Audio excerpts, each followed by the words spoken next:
which was never free. రాబోయే రోజుల్లో జనం విపరీతంగా పెరిగిపోయి సైట్స్ తగ్గిపోతాయి. సో ల్యాండ్కి విపరీతం గిరాకీ వస్తుంది రాబోయే రోజుల్లో. But is this really true? How do they identify good areas for investment? In countries like China, Australia, and the USA, fertility rates are. Do we have any flowchart or a process defined for this?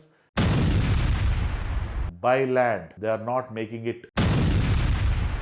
How do visionary people understand the spirituality power of world's 90% billionaires?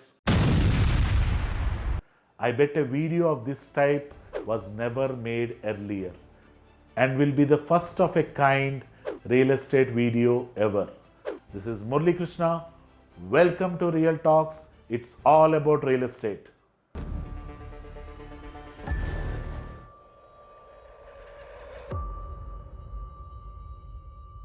Everything around us, everything within us is not as simple as it seems. Similarly, always there is something more, where the secrets unfold, where the universe speaks to us not in words, but through energy in its true form. The universe, the earth, you and me are all connected together by 5 mysterious forces called the Panchabhutas. The world we see, touch, feel, smell, and the taste are nothing but a part of us. Each of these elements have a unique story, a special role that connects us to the universe in powerful ways. That's why solutions to the most complex problems in the universe are often found within your soul. Let's understand how we are connected to the Panchabhutas.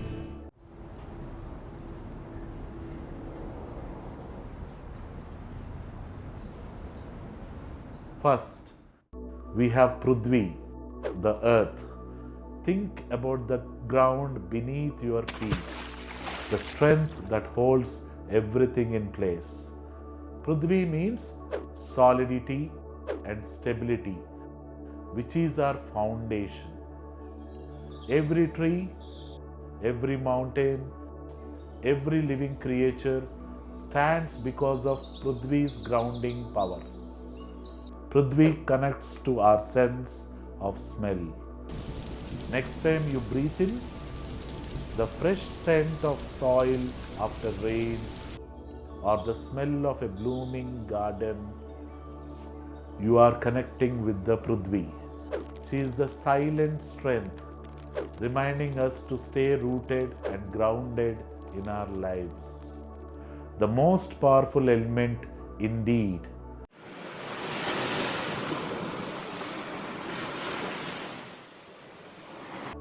Second element is Jala, the water.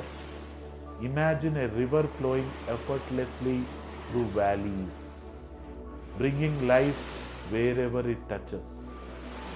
Jala means fluidity, adaptability, and cleansing. We are connected in a magical way to it. Water is connected to the taste. The next time you taste something delicious or refreshing, remember it's water bringing that experience to life. Feel the flow, the calmness, the balance that water brings.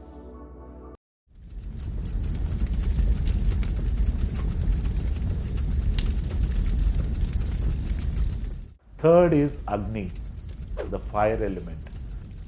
Agni means energy, transformation, and warmth. Agni connects to our eyesight, letting us see the world in all its vibrant colors and forms. Agni also fuels our digestion, giving us energy. When you feel warmth or see light, it is Agni, the powerful force, which your soul connects.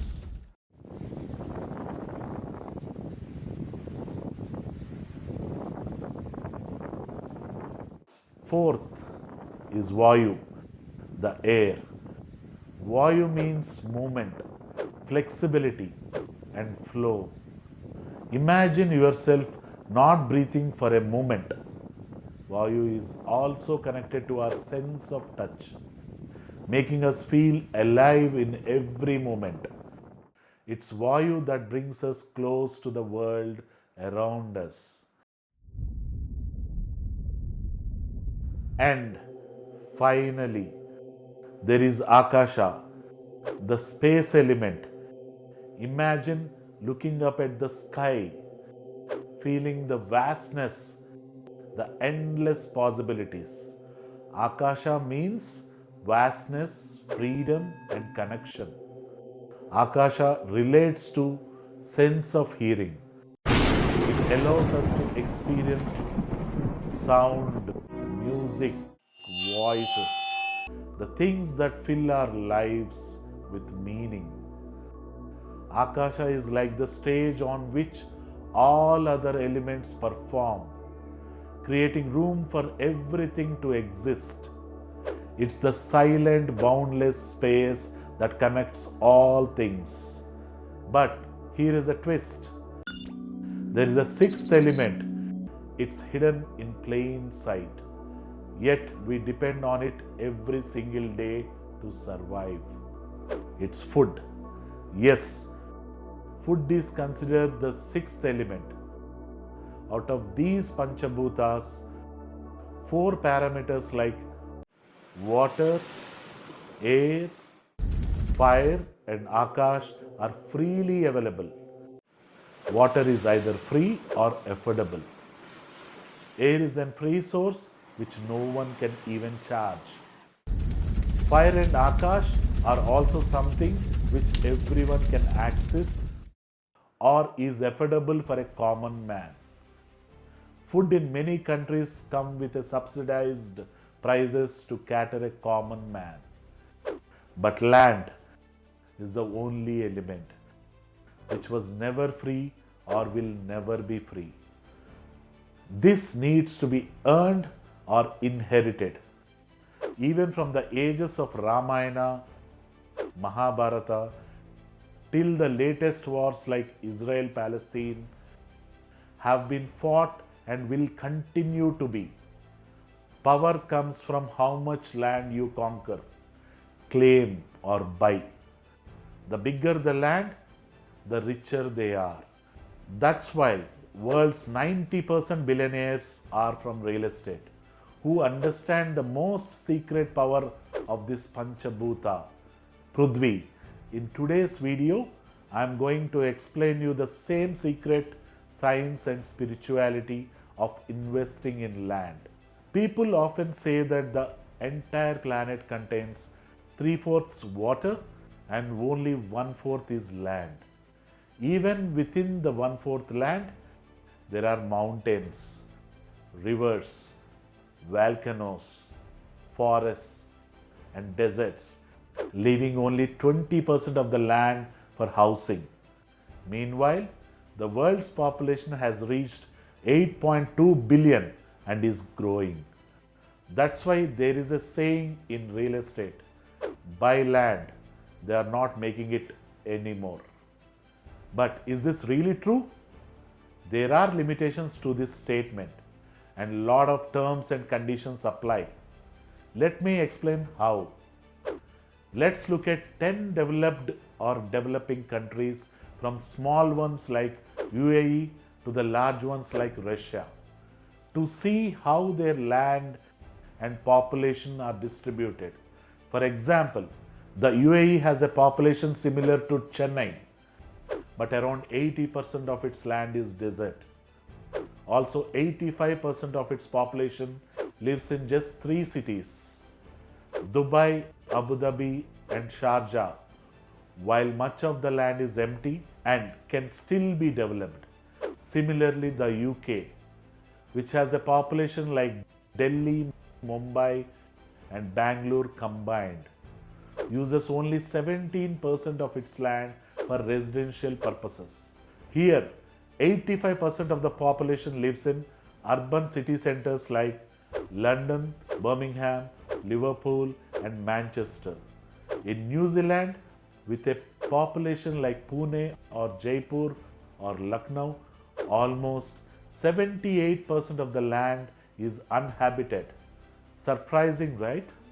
Take Japan, an advanced country with a population similar to Maharashtra, where only 3% of the land is used for residential purposes. Looking at the map, most people live in only 3 to 4 areas and most of the land is empty. In France, with a population like Delhi, Mumbai, and Bengaluru put together, only 15% is used for residential purposes. Except 3 to 4 main cities like Paris and Lyon, the population density elsewhere in France is very low. Australia is a special case and has a population like Mumbai's, but 87% live in 50 kilometers of the coastline and 85% of its land is desert and forest. So the population is packed into 2 to 3% of the total land area.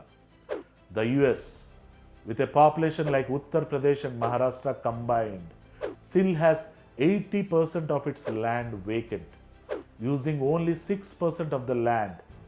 Interestingly, just 1% of the population lives on 42% of the US land, while the remaining 99% lives on only 5% of the land. In Canada, which has population like Delhi's, 70% of the people live in only these 3 colored zones, which is 2 to 3% of the land area. In Russia, with a population like West Bengal, Karnataka, and Gujarat put together, about 2/3 of the Russian population lives on just 20% of the land. Now let's look at China, with a population almost equal to India's population. Despite its larger size, 94% of the population lives on only 43% of the land, which is on the right side of HU line, and only 6% of the land is urban, which is usable. There are now more homes in China than the population needs, causing the real estate market to crash. Can you believe that? Even the total population of 140 crores can't fill the vacant houses available in the market. This is the current housing crisis in China. Imagine the world's second most populated country, China, is packed into 6% of its land. Again, in that 6% of the land, there are roads, open spaces, infrastructure, commercial spaces, which sum up to 80% of the vacant land, which means just 1% of the China's total area holds its entire population. In fact, to completely fill China, they would need a population of 14 trillion or 14,000 crores. Do you really think achieving this number is a practical possibility? Never. I will tell you why. Since the inception of the world till 2024, the world's population has reached 8.2 billion. It took us lakhs of years to reach to this number. Imagine how many more years would you need to reach 140 billion only to cover China. Hence, unlimited population growth will never happen. So even now, if you wish to invest in real estate with the formula that land is limited and population is unlimited, it is totally up to you. So, in our lifetime, from an age of 25 to 55 years financial life cycle, land will remain abundant and population growth is stable. In fact, interestingly, the population growth is declining. In countries like China, Australia, and the USA, fertility rates are dropping. For India, northern part is more populated than the south, which means even the most populated country like India could face a population crisis in the future. If this land versus population equation was completely true, then why is New York, with 80% of the US land empty, the most expensive place in the world for real estate? Similarly, why is Sydney, with 97% of the Australia empty, the second most expensive, and HNIs are standing in queues to buy villas in an auction? And why are commercial spaces in London acquired for millions of dollars by a famous brand when 83% of the country is empty? All these countries are vastly open and are densely populated. Then prices here should actually be cheap, right? But how prices are increasing only in that particular pin code? Do you want to know more? I will explain this science in another video. So finally, I would like to convey that the secret lies not in how much land or population exists, but in what we develop on that piece of land.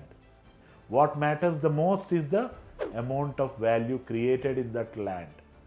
The value of land is created from the kind of upcoming developments, roads, infrastructure, lifestyle, amenities, which in turn create the vibe in that area. That's why visionary developers like Molly Mohan forecasted that high-tech city would become the next valuable place. The area went from 600 per square yard to 2.5 lakh per square yard, yielding nearly 400 times returns. But such success stories are rare. Only about 10% of the developers succeed, while 90% didn't see the same success, who predicted other locations and developed different projects. So land is definitely limited in that particular pin code, which have a value, vibe, lifestyle, exclusivity. And because of this, population which desires that pin code of land will always be increasing. That's why a penthouse in New York's Manhattan sells for rupees 2,500 crores. A villa in Sydney's Darling Point sells for 1,100 crores.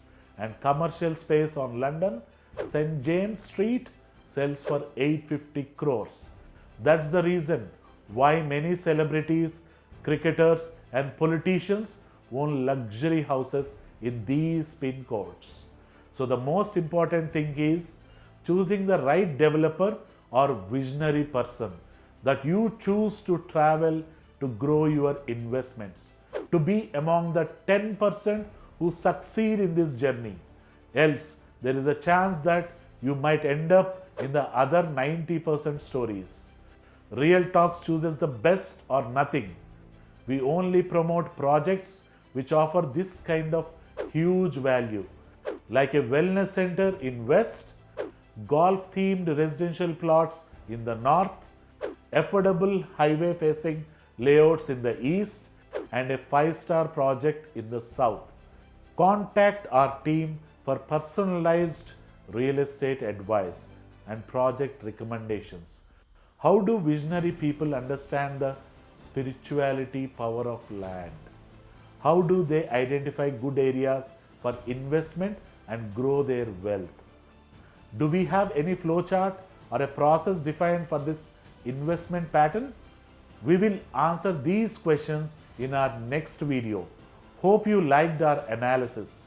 Please do like, share and subscribe our channel. Signing off, Murali Krishna.